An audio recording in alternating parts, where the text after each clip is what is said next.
Yes, it was a setup question for Biden to answer it that way.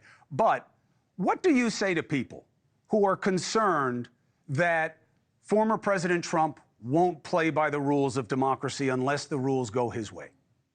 Well, he didn't say it would be a bloodbath, just to correct President Biden. He was actually talking in that context about the auto industry, that it would be a bloodbath for them. They have these EV mandates they want to put in place, and that would be problematic. I think that's what he's referencing there. Look, my job at the RNC and our #1 focus at the RNC, Chris, has been election integrity. You can argue whatever you want about the 2020 election, but there is no doubt that half the country, maybe more, feels like there was something off in that election. And it is integral to who we are as Americans, that we trust our electoral process. So our #1 job at the RNC has been ensuring election integrity. We have trainings all across the country because we believe actually making people part of the process demystifies it. We want people in the room to have eyes on every time a vote is cast and every time a vote is counted. And we believe if every legal vote is counted come November 5th, Donald Trump will be president. Now, people, of course, try to argue about January 6th all the time. I understand that. Here's the reality. Donald Trump did leave the White House. Donald Trump, whenever, even despite the fact that he does not believe he lost that election in 2020, he left the White House. There will be no problem. It is my job to make sure that people who are voting for Donald Trump feel like their vote matters and their vote counts. And I can assure you, if he does not legally and legitimately win this election, there will be no problem.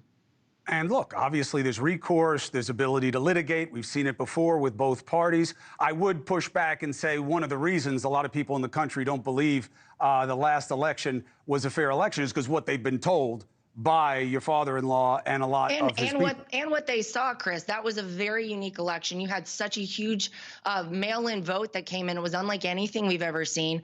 There were a lot of questions unanswered. And by the way, the legal challenges we had from the side of the Trump campaign were not thrown out based on merit. Those were thrown out by and large via clerical errors. And it's a shame because you don't want half the country to feel like, well, I don't even know if I can trust this process. We have such little faith in so many of our systems right now in this country. We need to get it back. And so we're trying to do our part. We have actually extended this offer to our friends across the aisle at the DNC. We would love to have them part of the process as well.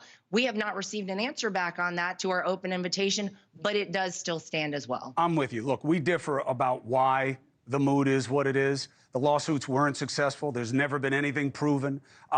Even the big name that everybody was throwing around about that had all the proof of all the affidavits wound up coming in court and saying they didn't have the proof. But I'm with you. We need this election to be safe and secure. This opportunity is available to you for the duration, no matter how your voice is, to discuss what matters to the American people. Lara Trump, thank you very much. I wish you well. Thank you very much. It'll be better next time, Chris, my voice. You sound great. And again, it doesn't have to be me. NewsNation has an open invitation for your father-in-law, the former president, and J.D. Vance whenever they want to come on. All right? Thank you. Appreciate it. Hey, thanks for watching. Go to joinnn.com to find NewsNation on your screen. And don't forget, click the red subscribe button below to get more of NewsNation's fact-driven, unbiased coverage.